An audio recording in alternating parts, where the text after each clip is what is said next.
আমাদের আজকের ক্লাস হবে হোম ট্যাবের এডিটিং গ্রুপ নিয়ে। তো এডিটিং গ্রুপে আমরা দেখি কি আছে।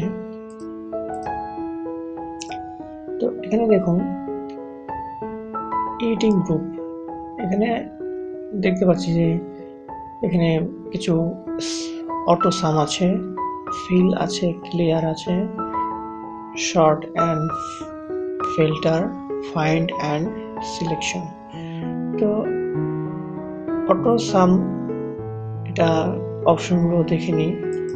এখানে আমরা sum, average, count number, max, minimize এবং মোর ফাংশন। তো এগুলোর কাজগুলো আমরা একটু দেখি। তো এখানে দেখুন প্রথমটা আমি একটি টেবিল বানিয়ে রেখেছি। তো এটাকে একটু বর্ডার দিয়ে দিই। দেখুন এখানে প্রথমটা আমি করেছি, এটা মিনিমাইজ, টোটাল, মিনিমাইজ, ম্যাক্সিমাইজ এবং এভারেজ বের করেছি।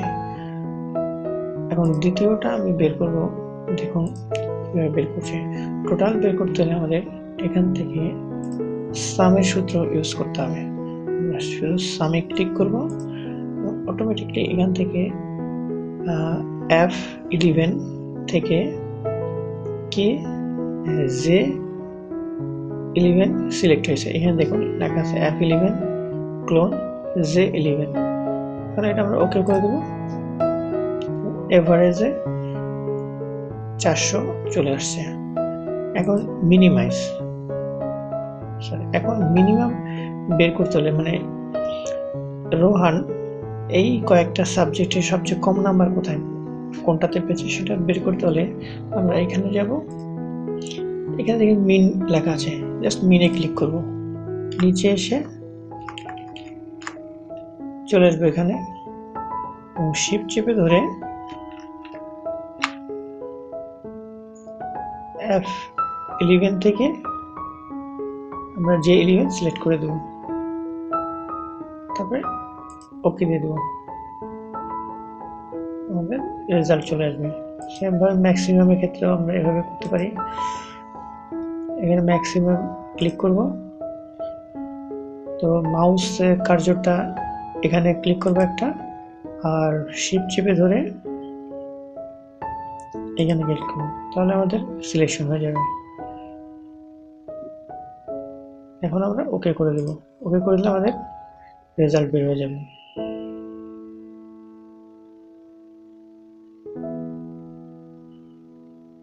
আর এভারেজের সূত্র ঠিক সেম একইভাবে।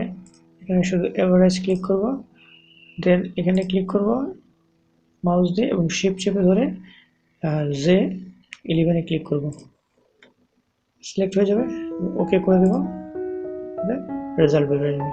তো এভাবে আমরা এখান থেকে এই অপশনগুলো ইউজ করতে পারি। এখন আমরা এখানে আছে ফিল। তো ফিলের ডাউন, রাইট, আপ এবং লেফটের কাজটা দেখে নেব। তো সেটা করার আগে আমরা এখানে আরেকজনকে এন্ট্রি করে নিই, সেটা হলো 3 নম্বরে। যেমন আমি একটি নাম লিখলাম এবং এটার বাংলাতে আমি এখানে দিলাম 95, 80, 85, 65, 70। এখন আমরা তো এর আগে দেখলাম এই সাম ব্যবহার করে এই রেজাল্টগুলো নিয়ে এসেছে। এখন দেখুন এই রেজাল্ট যদি এখন বের করতে চাই, এটা টোটাল, তাহলে আমরা এখান থেকে কপি করে আনতে পারি এই ফিলের মাধ্যমে। যেমন আমি যদি ডাউন প্রেস করি অথবা কন্ট্রোল ডি, দেখুন লেখা আছে এখানে ডাউন অথবা কন্ট্রোল ডি, ডাউন প্রেস করি তাহলে আমাদের এই ফর্মুলাটা কপি হয়ে যাবে।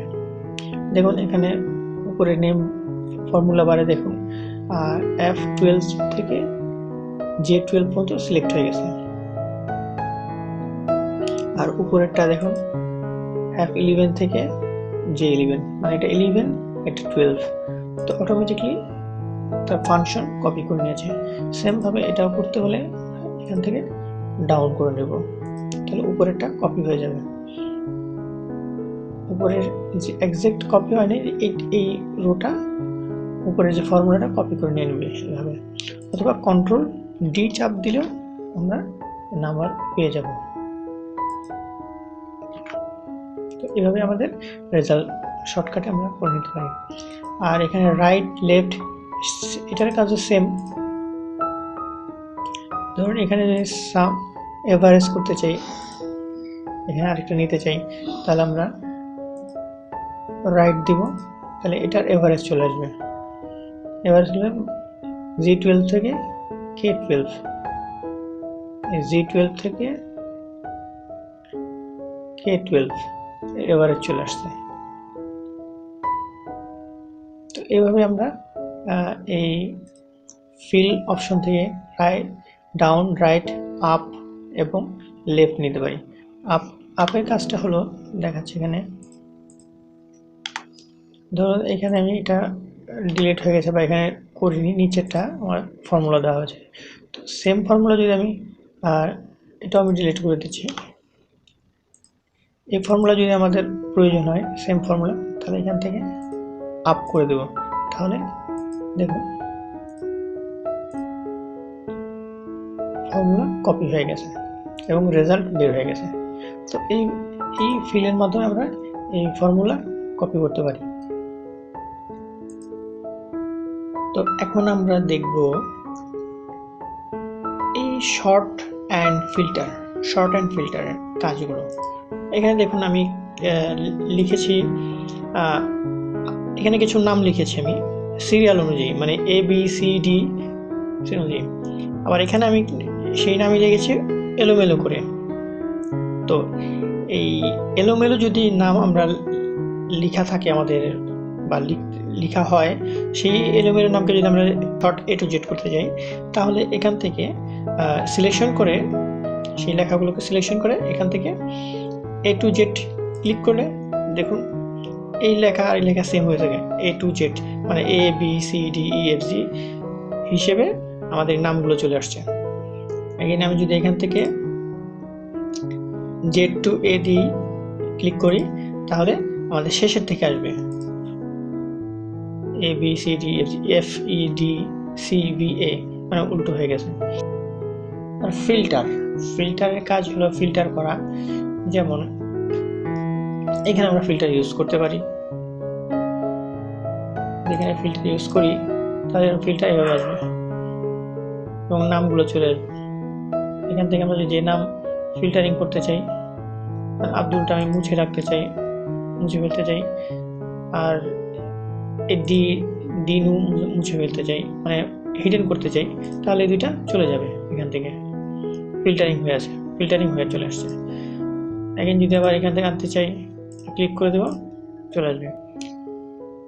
নেক্সট আছে হলো ফাইন্ড অ্যান্ড সিলেকশন। তো ফাইন্ড তো খোঁজা, replace, go to, special, formulas, তারপর কমেন্ট। যদি আমরা কোনো কমেন্ট লিখে থাকি বা কোনো ফর্মুলা এখানে ইউজ করা হয়, তাহলে যদি আমরা এখানে ক্লিক করি, অটোমেটিকলি সেটা আমাদের কার্সর চলে যাবে সেখানে। তারপরে যদি কন্ডিশন কোনো অ্যাপ্লাই করে রাখি, তাহলে সেই কন্ডিশনও আমাদের এখানে শো করে দিবে, সিলেকশন করে দিবে সেটা। এক্সাম্পল হিসেবে এটা আমরা যোগ করতে চাই, ধরুন এটা এখানে এটা যোগ করব, ফর্মুলা ইউজ করব, তাহলে এখানে প্লাস এটা এন্টার দেব, ফর্মুলাটাতে। তো এখান থেকে যদি আমরা ফর্মুলা দেখুন এখানে চলে আসছে, আমি কার্সর যেখানে রাখি এটা ফর্মুলা হয়েছে, এখানে চলে আসবে অটোমেটিকলি, ফর্মুলা চলে আসবে। এখানে ফর্মুলা ইউজ করা হয়েছে, আমরা ফর্মুলা ইউজ করছি। সেমভাবে যদি এখানেও করি, ইকুয়াল 60 - 30 ফর্মুলা ইউজ হচ্ছে। এখন যদি আমরা ফর্মুলা সার্চ করি, তাহলে দেখুন এটা তো সিলেক্ট হয়েছে, এখানেও কিন্তু সিলেকশন হয়ে গেছে।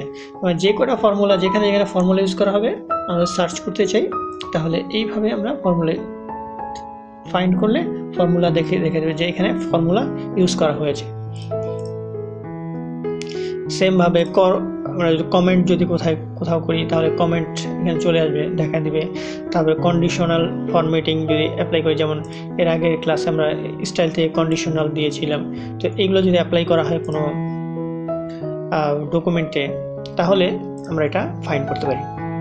তো এই ছিল আমাদের অল ওভার এডিটিংয়ের যে কাজগুলো আছে। এখানে শুধু আমাদের এই ক্লাসে আমরা যে প্রয়োজনীয় যে কমেন্টগুলো আছে, যেগুলো অপশনগুলো আছে প্রয়োজনীয়, সেগুলো আমরা টাচ করে শেষ করে দিলাম।